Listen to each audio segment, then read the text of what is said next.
Bienvenidos, esta es Universidad para Líderes. Mi nombre es César Gómez y en esta oportunidad nosotros vamos a tratar el tema técnicas de interpretación. Lección número 1. Generalidades de la hermenéutica. Vamos a hablar de los conceptos básicos. Como arte se define interpretar correctamente las escrituras. Como ciencia es el conjunto de reglas y de principios que se siguen para interpretar el texto sagrado, actualizando el mensaje escrito y haciéndolo pertinente en el presente. Vamos a hablar y tomar los aspectos de la definición de la hermenéutica. Primeramente, las reglas y los principios. De eso se trata la hermenéutica. Hay reglas y hay principios a considerar que tienen que ser implementados a la hora de hallar el significado del texto. Interpretar el texto. Actualizar el texto y hacerlo pertinente a la vida de aquellos que lo están escuchando. Dentro de esto tenemos que tener en cuenta el concepto de exégesis. La exégesis bíblica es el acto por el cual el intérprete o exégeta interpreta y el texto sagrado, aplicando todas las reglas de hermenéutica. Vamos a hablar de las generalidades de la hermenéutica. Circunstancias en que fue el Cristo escrito el texto. Nosotros tenemos que tener en cuenta los aspectos que rodearon el tiempo en que la Biblia fue escrita. Estamos hablando de aspectos culturales, políticos, históricos, hechos gramáticos y de la lengua que son importantes tener en cuenta para efectivamente interpretar el texto. Vamos a hablar, por ejemplo, de los requisitos indispensables para hacer hermenéutica. Lo primero es asumir que la Biblia es la palabra inspirada de Dios. La Biblia fue escrita por Dios. Ese es el elemento fundamental. Dentro de esto hablamos de los fundamentos de la hermenéutica. Primero tenemos la general y especial. General estamos hablando de todas las reglas y principios de interpretar la palabra de Dios. Pero la especial ya está enfocada en ciertos detalles y en áreas que deben ser escritas. Por ejemplo, nosotros no vamos a interpretar o a utilizar las mismas reglas de interpretación para interpretar el evangelio, un evangelio sinóptico, que un libro histórico, el libro de los Hechos o Primera de Reyes. Entonces es importante tener en cuenta estos aspectos. También hay que tener en cuenta el uso de las diferentes formas de lenguaje en la Biblia. La Biblia no fue escrita en el lenguaje en que nosotros hablamos, en este caso el español. Realmente la Biblia fue escrita en un idioma original, el cual es el hebreo, el griego y tiene arameo también. Hay que tener en cuenta estos importantes a la hora de ser hermenéutica. Vamos a hablar de los requisitos del exégeta y vamos a hablar de sus requisitos espirituales. Primero, debe ser convertido. Ninguna persona que no haya tenido su experiencia personal con Jesucristo y sea salvo puede interpretar la Biblia de manera correcta, porque el Espíritu Santo es el que nos orienta y nos ilumina en el proceso, obviamente teniendo en cuenta la ciencia de la hermenéutica para interpretar un texto. Debe ser humilde. La persona que se acerca a la palabra de Dios siempre tiene que mirar el texto con un espíritu enseñable. Debe estar con la disposición de aprender, librándose de manera posible cualquier prejuicio e idea que tenga. Debe ser humilde para interpretar el texto. Debe ser maduro. La correcta interpretación de la palabra de Dios requiere una profundidad espiritual, requiere una madurez espiritual, requiere una experiencia de la persona con Dios y un aprendizaje también, no solamente de la ciencia de la hermenéutica, sino de la misma palabra de Dios. Debe tener requisitos académicos. Y cuando estamos hablando de los requisitos académicos, nos referimos específicamente a la hermenéutica como ciencia. Debe conocer sus principios y reglas fundamentales. Debe conocer, obviamente, la ciencia de la hermenéutica. Debe conocer los idiomas originales, porque hay palabras que no se pueden traducir. Y necesita conocer estas palabras en el idioma original. Vamos a hablar del lenguaje de las Escrituras. La Biblia obviamente es la palabra de Dios y obviamente ya que los idiomas tienen sus particularidades y sus expresiones, no existen en nuestro idioma, no se pueden traducir. Entonces el conocer el lenguaje y la dinámica del lenguaje, obviamente también en el original nos puede ayudar para la interpretación del texto. Básicamente, el lenguaje bíblico es muy comprensible en los temas fundamentales. Ese es un punto importante. ¿Qué significa? Que las doctrinas cardinales del cristianismo están explicadas de manera clara en la palabra de Dios. Hay partes oscuras y difíciles de entender en las Escrituras. Y obviamente el conocer el idioma original nos puede ayudar. El lenguaje apocalíptico, por ejemplo, está lleno de simbolismo y figuras que requieren un conocimiento para su interpretación. Lección número 2. Métodos de interpretación erróneos. En la historia nosotros hemos visto cómo se han manifestado métodos de interpretación errónea, donde ha surgido falsas enseñanzas, grandes herejías. Primero, tenemos la interpretación dogmática, y como su misma palabra lo dice, es la interpretación que surge como dogmas, reglas tradicionales de una organización religiosa. Tenemos entre ellas, por ejemplo, la ascensión de María. Tenemos entre ellas cuestiones acerca del Papa, por ejemplo. Son dogmas, son principios dogmáticos que han prevalecido y que han influenciado la interpretación de la palabra de Dios. Segundo, la interpretación racionalista, y esto surge en el siglo XX a través de los teólogos alemanes de la escuela de Tubinga. Básicamente es una reflexión racional que quiere quitar los elementos divinos de la palabra de Dios, con el propósito obviamente de empezar a negar la divinidad y los atributos divinos de Jesucristo, donde realmente la palabra de Dios ni siquiera es inspirada por Dios. Tenemos también la interpretación alegórica utilizada por Orígenes, y básicamente cuando estamos hablando de esta interpretación es el hecho de que todo se espiritualiza, todo es simbólico y tiene un significado. Tenemos el caso de, por ejemplo, del arca de Noé. Supuestamente el arca, al tener 3 pisos, representa Padre, Hijo, Espíritu Santo, o que el arca representa a la iglesia. Todas estas son alegorías y son interpretaciones que se hacen en este método. Luego tenemos la interpretación literalista, y básicamente eso le quita el simbolismo que la Biblia tiene. La Biblia tiene símbolos, la Biblia tiene expresiones literarias que tienen una verdad fundamental. En este método de interpretación literalista, a la Biblia se le quita todo simbolismo. Es lo contrapuesto a la alegoría, de manera extremista. Y también podemos nombrar el círculo hermenéutico. Cuando estamos hablando del círculo hermenéutico, estamos hablando de la teología de la liberación, por ejemplo, que era un método de interpretación en el cual se le llamó así porque el fundamento está en la interpretación, que la interpretación es la realidad socioeconómica de la región donde se quiere aplicar el texto. Por ejemplo, si se habla de Egipto, en este caso Egipto serían los Estados Unidos y el pueblo sufrido sería Latinoamérica. Lección número 3.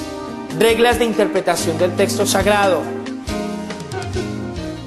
Vamos a hablar primeramente de la regla fundamental, y la regla fundamental es que la Biblia se interpreta a sí misma. Esa es la regla fundamental de interpretación.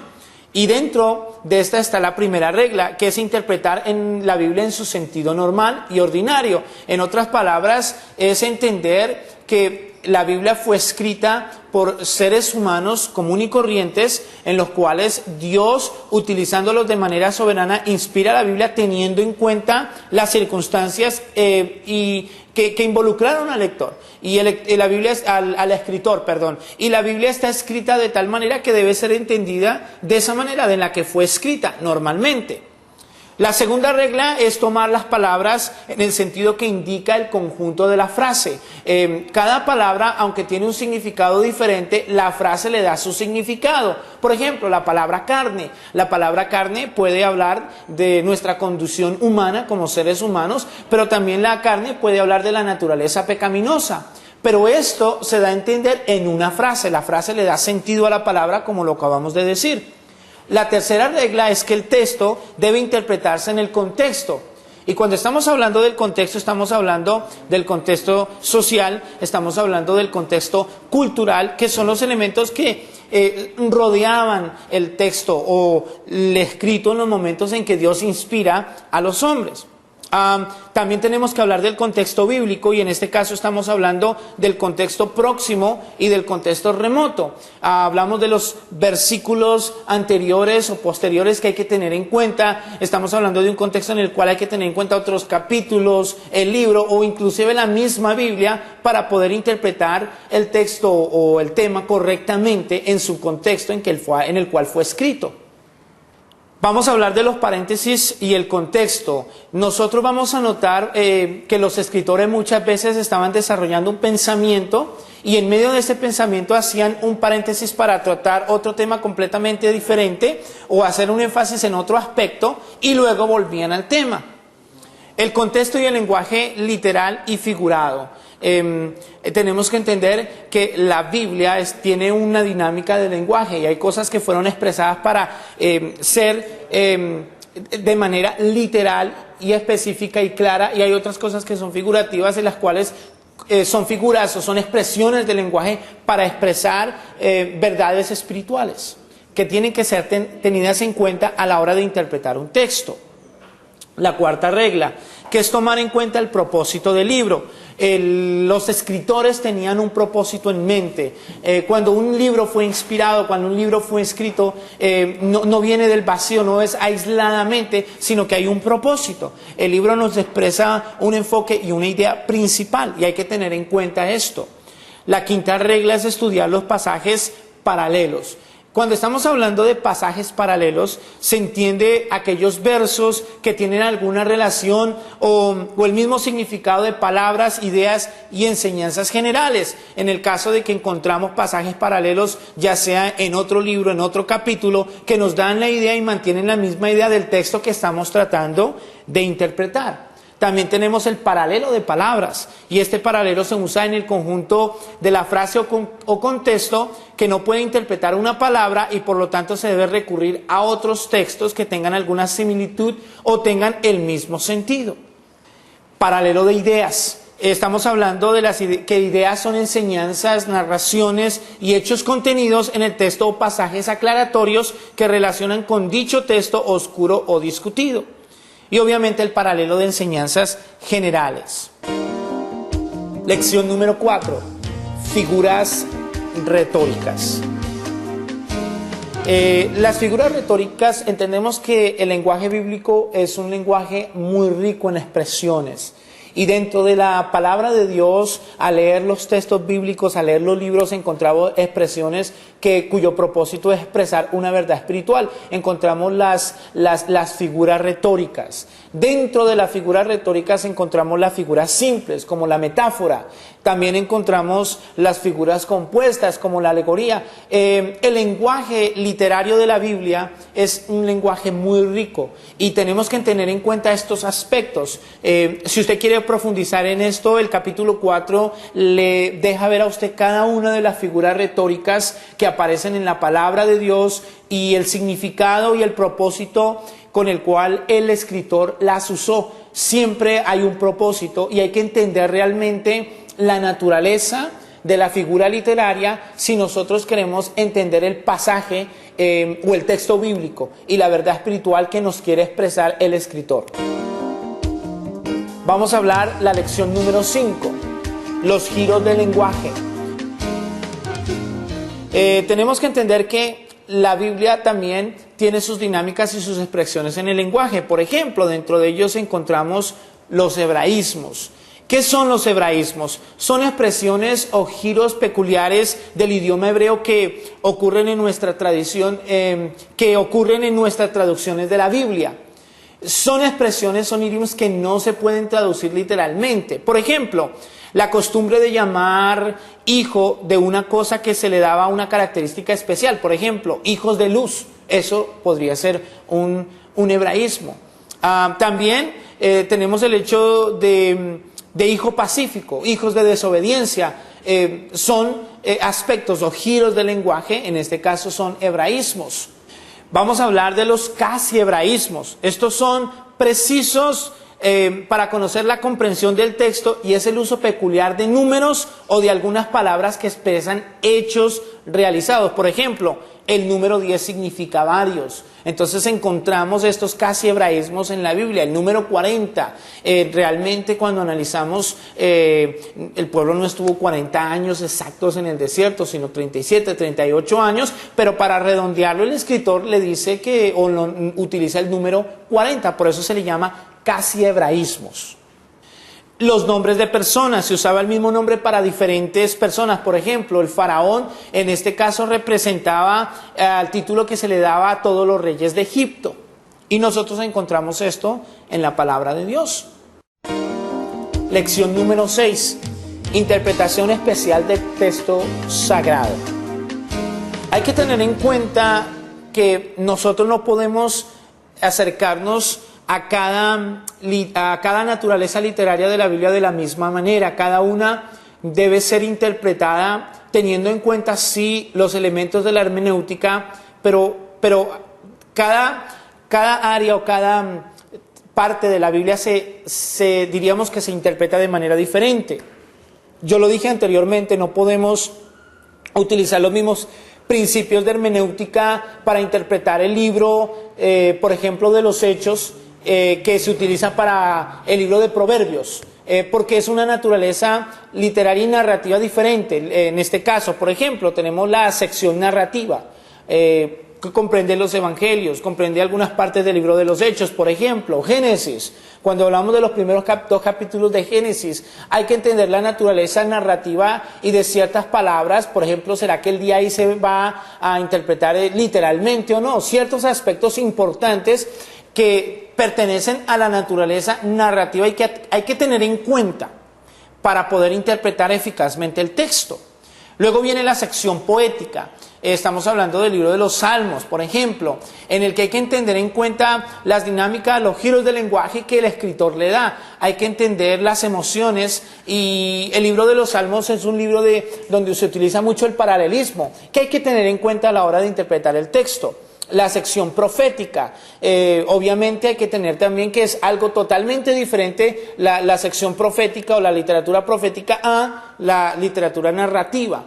Luego tenemos también la sección de los evangelios, tanto los sinópticos como el evangelio de Juan, que es algo diferente, y hay que tener en cuenta ciertos aspectos literarios, ciertos aspectos gramáticos, ciertos aspectos culturales que son importantes, son elementos importantes a la hora de interpretar el texto.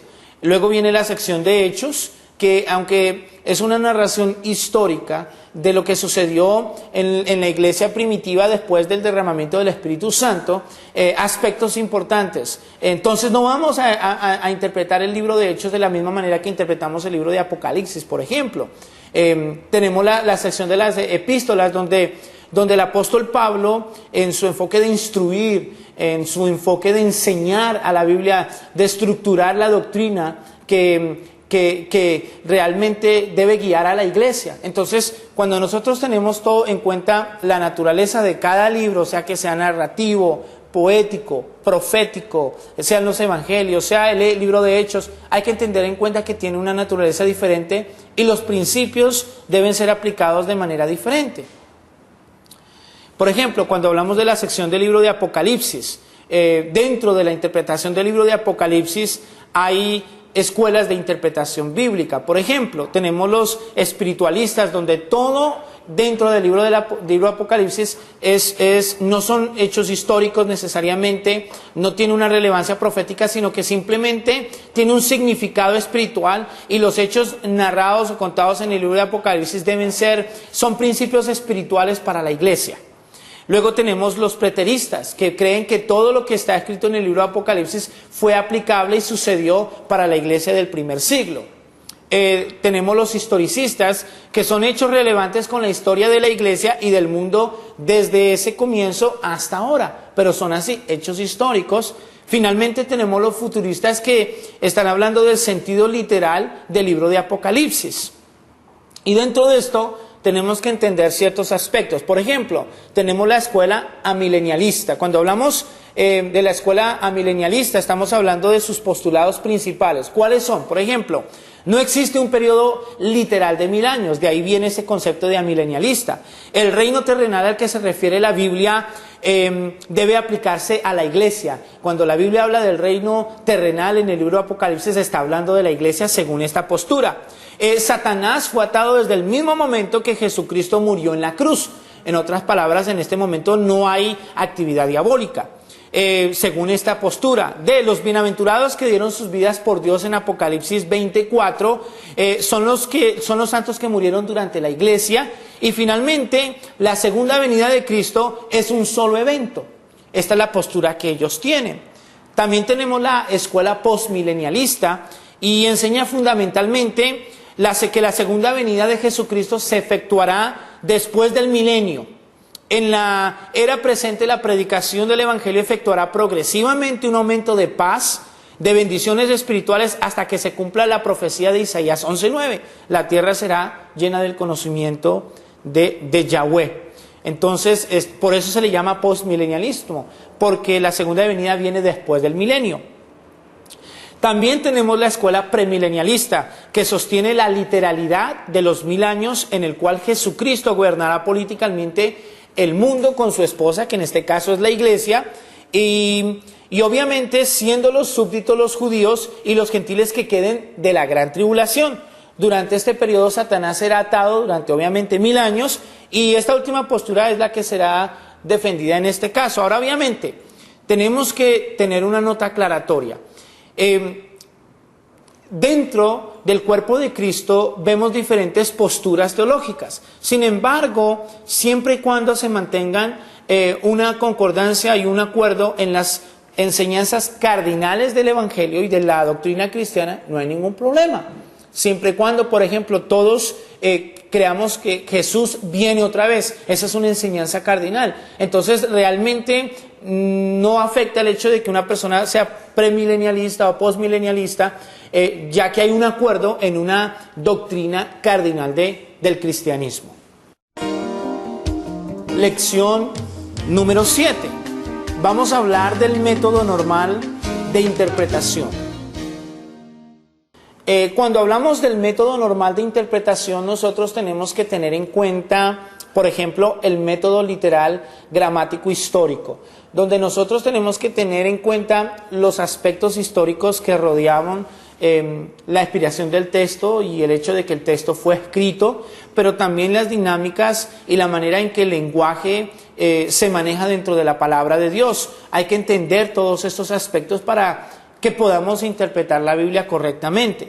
Dentro del proceso normal de interpretación, por ejemplo, tenemos que entender como primer paso el análisis del fondo histórico. Tenemos que tener el contexto histórico, tenemos que tener el contexto cultural de un texto, tenemos que tener en cuenta la situación política, cultural, religiosa que rodea un texto. Todos estos textos son importantes. Tenemos que tener en cuenta el contexto gramático. No solamente el hecho del lenguaje original en que fue escrito el texto, sino la dinámica y la gramática en que está estructurada el texto, el giro del lenguaje, el manejo del lenguaje. Es muy importante todos estos aspectos para tener en cuenta y poder aplicar correctamente, interpretar primeramente, para luego poder aplicar la palabra de Dios. El segundo paso es el análisis del contexto del pasaje.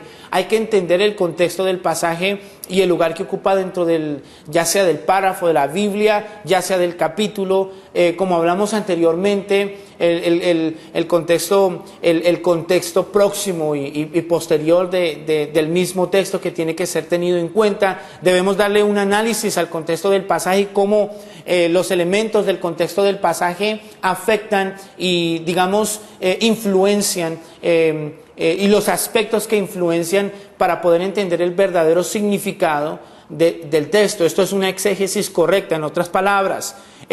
Hay que analizar el texto como tercer paso, y obviamente luego viene la actualización.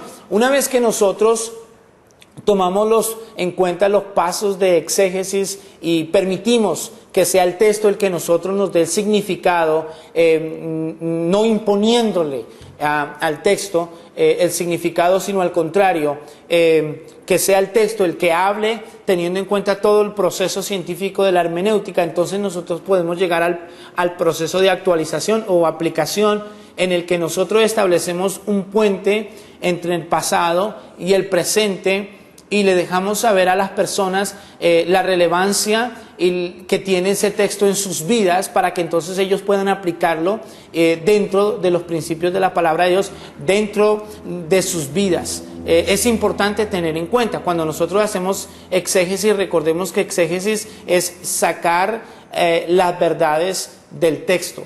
Y hay que tener una diferencia entre exégesis e eisegesis, que es imponerle al texto. Todos estos aspectos son importantes a la hora de hacer una interpretación responsable de la palabra de Dios. Espero que esta clase le haya dado fundamentos específicos e instrucciones para hacer un buen proceso hermenéutico. Esto fue Universidad para Líderes. Que Dios los bendiga.